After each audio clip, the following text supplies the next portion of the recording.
நாச்சியார் தாலாட்டு. காப்பு.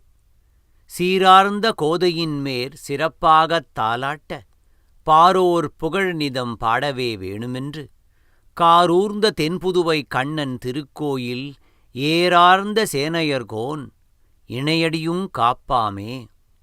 சீரார்ந்த கோதையின் மேற் சிறப்பாகத் தாலாட்ட பாரோர் புகழநிதம் பாடவே வேணுமென்று காரூர்ந்த தென்புதுவை கண்ணன் திருக்கோயில் ஏரார்ந்த சேனையர்கோன் இணையடியுங் காப்பாமே. நூல். தென்புதுவை விஷ்ணுசித்தன் திருவடியை நான் தொழுது இன்பமுடன் தாலாட்டு இசையுடனே யான் கூற தென் கமுகு மாலானை சிறந்தோங்கும் ஸ்ரீரங்கம் நம்பெருமாள் பாதம் நமக்கே துணையாமே. சீரார்ந்த கோயில்களும் சிறப்பாகக் கோபுரமும் காரார்ந்த மேடைகளும் கஞ்சமலர் வாவிகளும்